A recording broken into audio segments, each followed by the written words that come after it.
আসসালামু আলাইকুম রহমতুল্লাহি ওবারাকাতু। বেহেস্তের পথের ইউটিউব চ্যানেল সুপ্রিয় দর্শক শ্রোতা, আগামী 3 ফেব্রুয়ারি রোজ মঙ্গলবার পবিত্র শবে বরাত। এই পবিত্র শবে বরাতে নামাজ আদায়ের নিয়ম ও 8টি প্রশ্নের উত্তর জানব। গুরুত্বপূর্ণ প্রশ্নের উত্তর। এ রাতের ফজিলত হলো, নবীজি সাল্লাল্লাহু আলাইহি ওয়াসাল্লাম বলেছেন, 14 শাবান দিবাগত রাত যখন আসে তখন তোমরা এই পবিত্র রাতে ইবাদত বন্দেগীতে কাটাও এবং দিনের বেলায় রোজা রাখো। সুবহানাল্লাহ। কেননা এই দিন সূর্যাস্তের পর আল্লাহ তাআলা দুনিয়ার নিকটবর্তী আসমানে নেমে আসেন এবং বলতে থাকেন, কোনো ক্ষমা প্রার্থনাকারী আসো কি? ক্ষমা চাইবে, আমি আল্লাহ ক্ষমা করব। কোনো রিজিক প্রার্থনাকারী আসো কি? আমি রিজিক দেব। আসো কি কোনো বিপদগ্রস্ত ব্যক্তি? আমি বিপদ থেকে উদ্ধার করব, আমার কাছে সাহায্য চাও। এইভাবে ভোর পর্যন্ত, ফজর পর্যন্ত আল্লাহ সুবহানাহু ওয়া তাআলা মানুষের বিভিন্ন প্রয়োজনের কথা উল্লেখ করে করে আহ্বান করতে থাকেন। বলুন না সুবহানাল্লাহ। এই জন্য এই রাত্রি আসার আগেই আমরা নামাজ এবং আমলগুলো সম্পর্কে অবগত হব, আমরা জানব, প্রস্তুতি গ্রহণ করব এবং এই আমলগুলো করব ইনশাআল্লাহ। প্রিয় দর্শক, 1 নম্বর প্রশ্ন হলো, শবে বরাতের নির্দিষ্ট কোনো নামাজ আছে কিনা? 2 নম্বর প্রশ্ন, শবে বরাতের নামাজ কখন থেকে পড়া শুরু করবেন? 3 নম্বর প্রশ্ন হচ্ছে, শবে বরাতের নামাজ মোট কত রাকাত? 4 নম্বর প্রশ্ন, শবে বরাতের নামাজ কি কি সূরা দিয়ে পড়বেন? 5 নম্বর প্রশ্ন, শবে বরাতের নামাজের নিয়ত কি? কিভাবে নিয়ত করতে হবে, আরবিতে নাকি বাংলাতে? 6 নম্বর প্রশ্ন হচ্ছে, এই রাতে আর কি কি নামাজ পড়া যাবে? 7 নম্বর, 2 রাকাত বা 4 রাকাত নামাজের পর পর কি আমল করব? দোয়া, তাসবিহ, জিকির, আজকার কিভাবে করব? সর্বশেষ 8 নম্বরে প্রশ্ন হচ্ছে, কি নিয়মে আমরা মুনাজাত করব? আল্লাহ রব্বুল আলামিন কিভাবে মুনাজাত করলে কবুল করবেন? এগুলো প্রশ্নের উত্তর জানব। প্রিয় দর্শক শ্রোতা, আজকের আলোচনাটি প্রত্যেকের জন্য খুবই উপকারী হবে। প্রিয় দর্শক, তাহলে চলুন একে একে প্রত্যেকটি প্রশ্নের উত্তর আমরা জেনে নেই। 1 নম্বরে, শবে বরাতে নির্দিষ্ট কোনো নামাজ আছে কিনা? উত্তর, শবে বরাতে নির্দিষ্ট কোনো ফরজ, ওয়াজিব বা সুন্নতে মুআক্কাদা নামাজের কথা হাদিসে প্রমাণিত হয়নি। শবে বরাতের রাতে ইবাদতের বিশেষ ফজিলত রয়েছে। এই রাতে যত ইবাদত আছে সবই হলো নফল ইবাদত। তবে শবে বরাতের রাতে কোরআন তেলাওয়াত, তাসবিহ, তাহলিল, জিকির, আজকার, দোয়া, ইস্তিগফার এবং নফল নামাজ পড়া যাবে। 2 নম্বর প্রশ্ন হচ্ছে, শবে বরাতের নামাজ কখন থেকে পড়া শুরু করবেন? প্রিয় দর্শক, উত্তর হচ্ছে, মাগরিবের পর থেকেই মূলত আমাদের নামাজ ও ইবাদত শুরু করতে হবে। যেমন ইবনে মাজার হাদিসে এসেছে, এদিন সূর্য ডুবার পর আল্লাহ তাআলা মহান রব পৃথিবীর নিকটতম আকাশে নেমে আসেন এবং বলেন, কে আছো আমার নিকট ক্ষমা প্রার্থী? আমি তাকে ক্ষমা করব। কে আছো রিজিক প্রার্থী? আমি তাকে রিজিক দান করব। কে আছো রোগ মুক্তি প্রার্থনাকারী? আমি আল্লাহ তাকে রোগ থেকে শেফা দান করব। সুবহানাল্লাহ। কেউ কি আছো আমার কাছে ক্ষমা প্রার্থী? তার গুনাহগুলো আমি আল্লাহ ক্ষমা করে দেব। ফজরের সময় হওয়ার পূর্ব পর্যন্ত, ফজর পর্যন্ত আল্লাহ সুবহানাহু ওয়া তাআলা এইভাবে আমাদেরকে ডাকতে থাকেন, রহমতিভাবে, কুদরতিভাবে। বলুন না সুবহানাল্লাহ।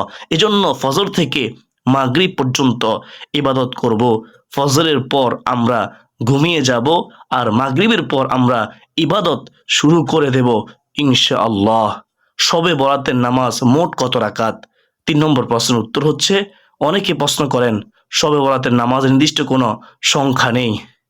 তাই নফল নামাজ 2 রাকাত করে 2 রাকাত করে যত খুশি তত পড়তে পারেন, কোনো সমস্যা নেই। আপনি চাইলে 10 রাকাত, 12 রাকাত, 16 রাকাত সারা রাত দাঁড়িয়ে দাঁড়িয়ে নামাজ পড়তে পারেন। আপনারা 2 রাকাত করে 4 রাকাত নামাজ পড়ে কিছু জিকির আজকার, তাসবিহ, তাহলিল পাঠ করে আবার নামাজ শুরু করে দিবেন। তাহলে আপনার বিরক্ত অনুভব হবে না ইনশাআল্লাহ। 4 নম্বরে শবে বরাতের নামাজ কি সূরা দিয়ে পড়বেন। শবে বরাতের নামাজে কোনো নির্দিষ্ট সূরা নেই। আপনি যে সূরা পারেন সেই সূরা দিয়েই সূরা ফাতিহার সঙ্গে ওই সূরাটা মিলিয়ে আপনার নামাজ আদায় করবেন। ধরুন আপনি 2টি সূরা পারেন, সূরা ইখলাস, কুল হুয়াল্লাহু আহাদ, সূরা কাউসার, ইন্না আতাইনাকাল কাউসার। প্রথম রাকাতে ইন্না আতাইনাকাল কাউসার সূরা ফাতিহার পর পাঠ করবেন। দ্বিতীয় রাকাতে সূরা ইখলাস সূরা ফাতিহার পর পাঠ করবেন। এইভাবে 2 রাকাত নামাজ শেষ হলে আবার সালাম ফিরিয়ে পরের 2 রাকাতে এই একই সূরা দিয়ে নামাজ আদায় করতে পারবেন, কোনো সমস্যা হবে না ইনশাআল্লাহ।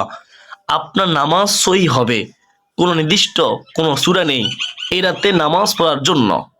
5 নম্বর প্রশ্ন ছিল শবে বরাতের নামাজের নিয়ত কি। শবে বরাতের নামাজের নিয়ত বলবেন এভাবে, আমি 2 রাকাত নফল নামাজ পড়তেছি কেবলামুখী হয়ে, আল্লাহু আকবার। একেবারে সহজ, তাই না? আমি 2 রাকাত নফল নামাজ পড়তেছি কেবলামুখী হয়ে, আল্লাহু আকবার। এইভাবে নিয়ত করলে আপনার নামাজ হয়ে যাবে। এই রাতে আর কি নামাজ পড়া যাবে অনেকেই প্রশ্ন করে থাকেন। প্রিয় দর্শক, হযরত আলী রাদিয়াল্লাহু তাআলা আনহু বলেন, আল্লাহর রাসূল সাল্লাল্লাহু আলাইহি ওয়াসাল্লাম বলেছেন, যখন মধ্য শাবানের রাত আসে তখন তোমরা এই রাতে দাঁড়িয়ে নামাজ পড়ো, নামাজ আদায় করো এবং দিনের বেলায় রোজা রাখো। যেহেতু আল্লাহর প্রিয় হাবিব রাসূলুল্লাহ সাল্লাল্লাহু আলাইহি ওয়াসাল্লাম নামাজ পড়ার নির্দেশ দিয়েছেন, সেহেতু আমরা এই রাতে কিভাবে নামাজের মাধ্যমে কাটাবো তার ব্যাপারে সংক্ষিপ্ত আলোচনা করব ইনশাআল্লাহ। মনে রাখবেন, এই রাতে যে নামাজ পড়বেন সেগুলো হলো নফল নামাজ। নফল নামাজ এটা কোনো ফরজ ওয়াজিব নয়। তাছাড়া এই রাতে কোনো নির্দিষ্ট নামাজের কথাও সুস্পষ্টভাবে কোরআন ও হাদিসে উল্লেখ নাই। সেজন্য আমরা যেসব নফল নামাজ হাদিস দ্বারা প্রমাণিত এবং যেসব নামাজ বুজুর্গগণের দিন পড়েছেন সেই নামাজগুলো আজকে আপনাদেরকে জানিয়ে দেব, যাতে আপনাদের জন্য গোটা রাত এসব ইবাদত করতে, নামাজ পড়তে সহজ হয় ইনশাআল্লাহ। 6 রাকাত আওয়াবিন নামাজ, 2 রাকাত করে মাগরিবের নামাজের পর এই 6 রাকাত আওয়াবিন নামাজ আপনারা পড়তে পারেন। আবার 2 রাকাত তাওবার নামাজ পড়তে পারেন, 2 রাকাত সালাতুল হাজত নামাজ পড়তে পারেন। এই রাত্রিতে, শবে বরাতের রাত্রিতে 4 রাকাত সালাতুত তাসবিহ নামাজ পড়তে পারেন।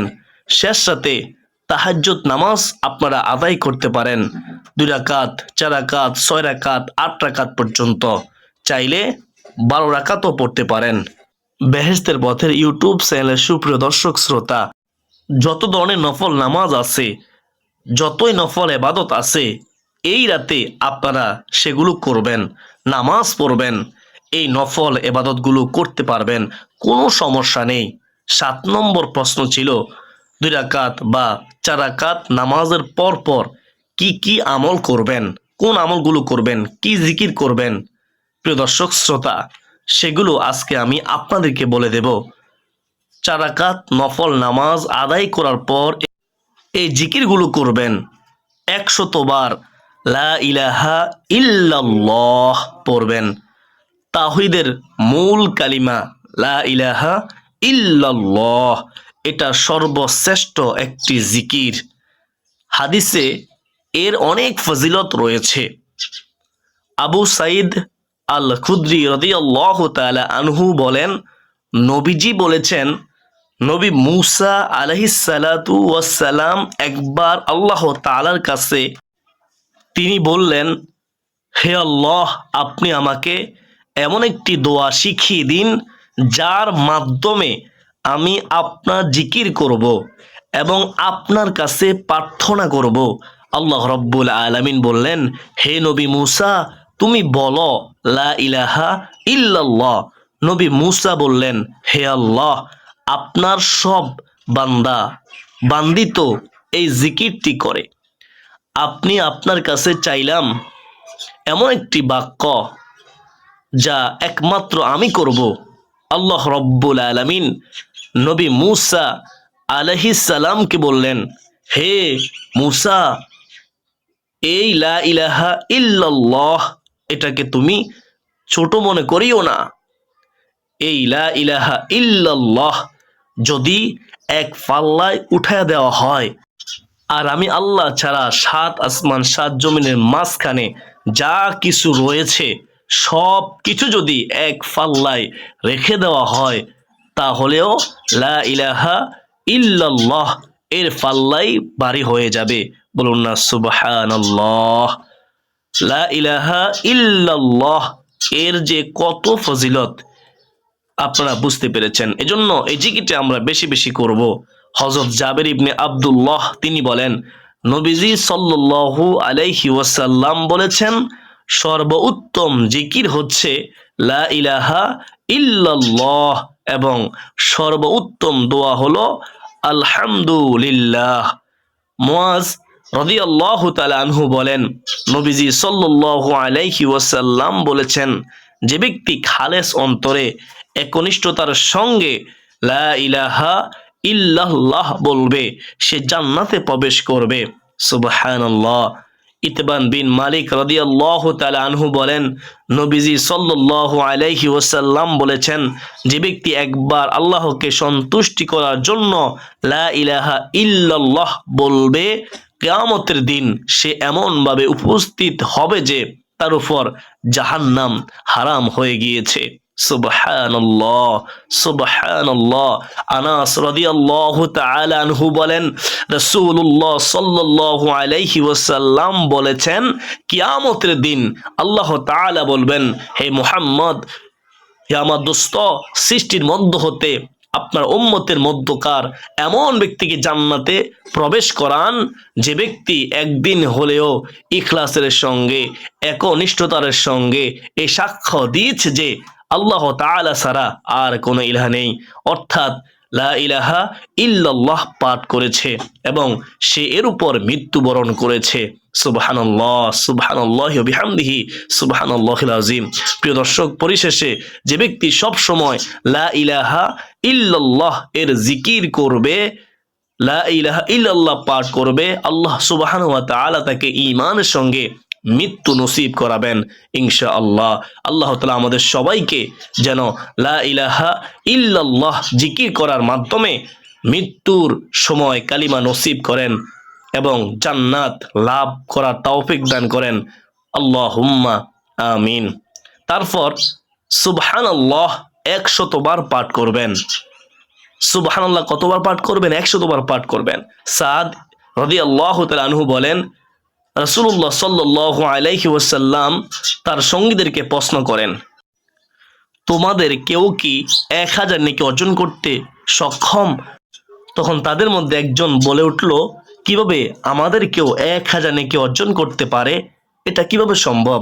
নবীজি সাল্লাল্লাহু আলাইহি ওয়াসাল্লাম বললেন, তোমাদের কেউ যদি 100 বার সুবহানাল্লাহ পাঠ করে, তাহলে তার জন্য 1000 নেকি লেখা হবে এবং তার 1000 গুনাহ ক্ষমা করে দেওয়া হবে। তিরমিজি শরীফের হাদিস। সুবহানাল্লাহ, সুবহানাল্লাহ। তারপর 100 বার আলহামদুলিল্লাহ জিকির করবেন। সহজ, এই জিকিরের মিজানের পাল্লা ভারী করে দিবে।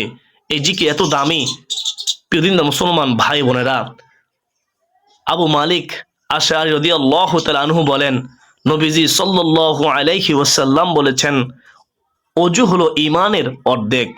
আলহামদুলিল্লাহ পূর্ণ করে মিজান আমলের পাল্লা। আর সুবহানাল্লাহ এবং আলহামদুলিল্লাহ পরিপূর্ণ করে আকাশ মণ্ডলী ও জমিনের মধ্যবর্তী স্থান। মুসলিম শরীফ এবং তিরমিজি শরীফের হাদিস। সুবহানাল্লাহ। এজন্য আমরা জিকিরগুলো করব। 5 নম্বরে 100 বার ইস্তিগফার পাঠ করবেন। কোরআনে ইস্তিগফার করার নির্দেশ দেওয়া হয়েছে। রাসূলুল্লাহ সাল্লাল্লাহু আলাইহি ওয়াসাল্লাম বেগুনা মাসুম একেবারে নিষ্পাপ হওয়া সত্ত্বেও প্রত্যেক দিন 70 বারের চেয়ে অধিক তওবা ইস্তিগফার পাঠ করতেন। প্রিয় দর্শক, আমাদের তো গুনাহের কোনো শেষ নেই। যেদিকে তাকাই শুধু গুনাহ আর গুনাহ।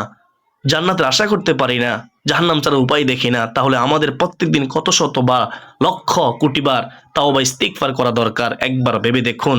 কিন্তু আমরা উদাসীন হয়ে আছি, আমরা অলস হয়ে গেছি। এজন্য বেশি বেশি ইস্তিগফার পাঠ করব। সব থেকে ছোট ইস্তিগফার আস্তাগফিরুল্লাহ, আস্তাগফিরুল্লাহ, আস্তাগফিরুল্লাহ পাঠ করব। শবে বরাতে রাতিতে আমরা 2 রাকাত নামাজ আদায় করে এই জিকিরগুলো আমরা করার চেষ্টা করব। এই তাসবিহ তাহলিল আমরা পাঠ করব। হযরত আবু হুরায়রা রাদিয়াল্লাহু তাআলা আনহু বলেন, নবীজি সাল্লাল্লাহু আলাইহি ওয়াসাল্লাম বলেছেন, সুবহানাল্লাহি ওয়ালহামদুলিল্লাহি ওয়া লা ইলাহা ইল্লাল্লাহু আল্লাহু আকবার। প্রিয় দর্শক, তারপর 100 বার দুরূদ শরীফ পাঠ করবেন। যদি দুরূদে ইব্রাহিম পারেন পাঠ করবেন, তাহলে সব থেকে ছোট দুরূদ সাল্লাল্লাহু আলাইহি ওয়াসাল্লাম পাঠ করবেন। আল্লাহ তাআলা নবীর শানে দুরূদ পাঠ করার নির্দেশ দিয়েছেন। পবিত্র কোরআন মাজিদে রয়েছে, নিশ্চয়ই আল্লাহ তাআলা ও তার ফেরেশতারা নবীর প্রতি দুরূদ পাঠ করেন। হে মুমিনরা, তোমরা তার প্রতি দুরূদ পাঠ করো এবং বেশি বেশি পরিমাণে সালাম পাঠাও। সূরা আহজাব আয়াত 56। বলুন না সুবহানাল্লাহ।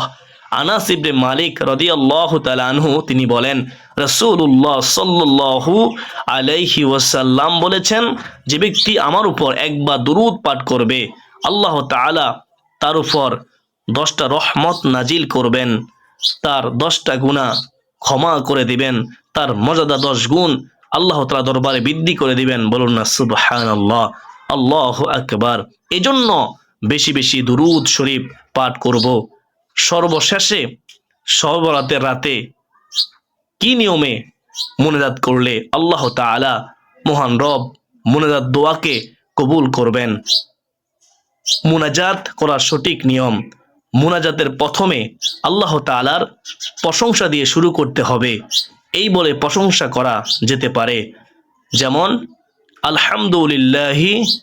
আলহামদুলিল্লাহি রাব্বিল আলামিন।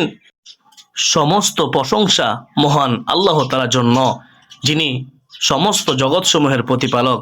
এভাবে এক বা একাধিক আল্লাহ তাআলার জন্য প্রশংসামূলক যে কোনো বাক্য বলে দোয়া শুরু করা উত্তম। মনে রাখবেন, আল্লাহ তাআলার প্রশংসার পরে রাসূলুল্লাহ সাল্লাল্লাহু আলাইহি ওয়াসাল্লামের প্রতি দুরূদ ও শান্তির জন্য দোয়া পড়তে হবে। ছোট বড় যে কোনো দুরূদ পড়া যেতে পারে, যেমন সাল্লাল্লাহু আলাইহি ওয়াসাল্লাম। আপনারা যেটা পারেন সেটাই পড়বেন। সর্বোত্তম দুরূদ হচ্ছে দুরূদে ইব্রাহিম পড়া, যেটা আমরা নামাজে পড়ি। এটা না পড়ে ছোট্ট অন্য দুরূদও পড়া যাবে, যেমন আল্লাহুম্মা সাল্লি আলা মুহাম্মদ ওয়া আলা আলিহি ওয়া আসহাবিহি ওয়াসাল্লিম। একদিন রাসূলুল্লাহ সাল্লাল্লাহু আলাইহি ওয়াসাল্লাম দেখলেন এক ব্যক্তি দোয়া করতেছে, কিন্তু সে দোয়াতে আল্লাহ তাআলার প্রশংসা ও রাসূলের প্রতি দুরূদ পাঠ করেনি। রাসূলুল্লাহ সাল্লাল্লাহু আলাইহি ওয়াসাল্লাম তাকে লক্ষ্য করে বললেন, সে তাড়াহুড়ো করতেছে দোয়ার মধ্যে। অতঃপর সে আবার প্রার্থনা করলো। আল্লাহ রাসূলুল্লাহ সাল্লাল্লাহু আলাইহি ওয়াসাল্লাম তাকে অথবা অন্যকে বললেন, যখন তোমাদের কেউ দোয়া করে, মুনাজাত করে, তখন সে যেন প্রথমে আল্লাহ তাআলার প্রশংসা ও তার গুণগান দিয়ে দোয়া শুরু করে, এরপর তার যা ইচ্ছে আল্লাহ তাআলার কাছে প্রার্থনা করে, এরপরে নিজের পছন্দ মতো নিজের জন্য বা অন্যের জন্য দুনিয়া বা আখিরাতের জন্য, কল্যাণ কামনার জন্য দোয়া করতে হবে। সুবহানাল্লাহ। আশা করি সকলে বুঝতে পেরেছেন। প্রথমে নিজের গুনাহ মাফের জন্য, নিজের কল্যাণের জন্য দোয়া করে, এরপর মা বাবা, পরিবার, আত্মীয় স্বজন ও অন্য মুসলমানের জন্য দোয়া করা ভালো। সবচাইতে কম কথায় সবচাইতে বেশি প্রার্থনা করার এই দোয়াগুলো রাসূলুল্লাহ সাল্লাল্লাহু আলাইহি ওয়াসাল্লাম খুব বেশি বেশি এই দোয়াগুলো পাঠ করতেন। নবীজি সাল্লাল্লাহু আলাইহি ওয়াসাল্লামের অধিকাংশ দোয়া হতো রব্বানা আতিনা ফিদ দুনিয়া হাসানাতাও ওয়া ফিল আখিরাতি হাসানাতাও ওয়া কিনা আযাবান নার, ওয়া কিনা আযাবান নার। রব্বানা যালামনা আনফুসানা ওয়া ইল্লাম তাগফির লানা ওয়া তারহামনা লানাকুনান্না মিনাল খাসিরিন। আর অনেক দোয়া আছে, পড়তে পারেন অথবা নিজের বাসায় দোয়া করতে পারেন। প্রিয় দিনদার মুসলমান ভাই বোনেরা, এভাবে মুনাজাত করবেন পবিত্র সহবতের রাতে নামাজ পড়ার পর, প্রতি 4 রাকাত পর পর তাসবিহ, তাহলিল, জিকির, আজকার, কোরআন তেলাওয়াত করার পর ইনশাআল্লাহ চাওয়ার মতো চাইলে অবশ্যই আল্লাহ তাআলা দান করবেন। তো আশা করি সকলে বুঝতে পেরেছেন। আল্লাহ তাআলা আমাকে, আপনাকে, আমাদের সবাইকে পবিত্র সহবতের গুরুত্ব দেওয়ার, পবিত্র সহবতে নামাজ আদায় করার, আল্লাহর ইবাদত করার, নফল ইবাদত করার, জিকির, আজকার, কোরআন তেলাওয়াত, দুরূদ শরীফ পাঠ করার, দোয়া করার তৌফিক দান করুন। সকলে বলি আল্লাহুম্মা আমিন। আমি মনে করি যেহেতু আজকের ভিডিওটি অনেক গুরুত্বপূর্ণ ছিল, তাই আপনারা ভিডিওটি শেয়ার করে দিবেন। আপনি কল্পনাও করতে পারবেন না, আপনার একটি মাত্র শেয়ারে অসংখ্য মানুষ সহবত রাতের গুরুত্ব দিবে, নফল ইবাদত করবে, জিকির আজকার করবে, কোরআন তেলাওয়াত করবে, নামাজের নিয়ম জানবে এবং নামাজ আদায় করবে ইনশাআল্লাহ। আপনিও সওয়াবের ভাগীদার হবেন। তো আপনারা শেয়ার করে দিবেন ইনশাআল্লাহ।